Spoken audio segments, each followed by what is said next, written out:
Ano ang gagawin kung sakaling pag-on mo ng inyong sasakyan? Nag-display nga ito ng tatlong indicator na hindi naman ito nag-a-appear tuwing ginagamit at dapat nga yan mawawala kapag umaandar na ang makina. Pero sa case na to, mayroong naiiwang tatlo. Una, check engine. Pangalawa, itong warning. Pangatlo, electronic stability control. Start natin.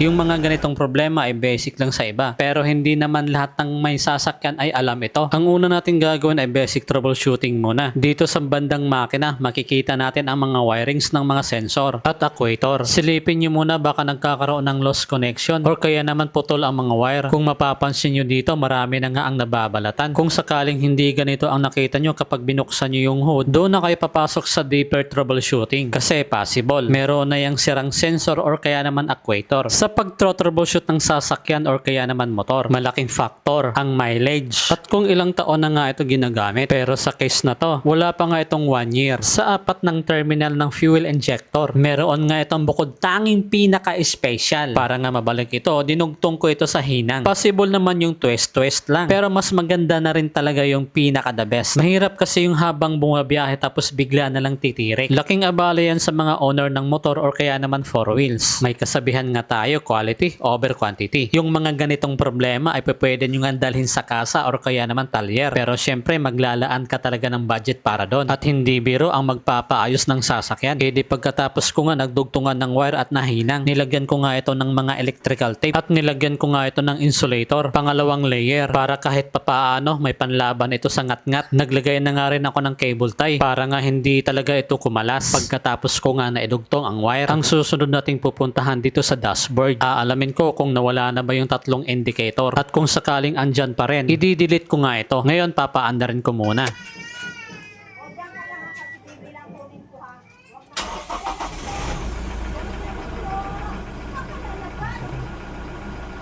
Kung mapapansin nyo, andun pa nga yung tatlo. Sa pagde-delete ng error history sa memory, pwede nyo nga itong gamitan ng diagnostic tool pero napaka-pricey. Kaya ang gagawin ko dito, magde-delete ako pero dito sa battery. Dito sa negative terminal, kailangan tanggalin nga muna ito. Katulad nga nitong ginagawa ko. At kapag napaghiwalay mo na, ito na nga ang susunod na gagawin. Magbilang lang kayo ng 10 segundo para ma-delete ang error kung saan naka-store ito sa memory ng ECU. 1, 2, 3, 4, 5, 6, 7, 8, 9, 10. Pagkatapos, pwede na ngang ibalik ang terminal sa negative ng battery. At higpitan nga ito ng mabuti. Di pagkatapos, aalamin ko nga dito kung successful ba ang pagdidelete ko sa mga trouble code kahit walang diagnostic tool na ginagamit. Hindi ko naman sinasabi na wag na kayong bumili ng diagnostic tool. Mas maganda pa rin talaga pag meron. Marami kasi ang nagagawa nito. Sa katunayan, meron nga ako. Kaso hindi naman lahat afford ito at bibihira nga lang gamitin. Binabahagi ko lang kung paano mag-troubleshoot ng manual.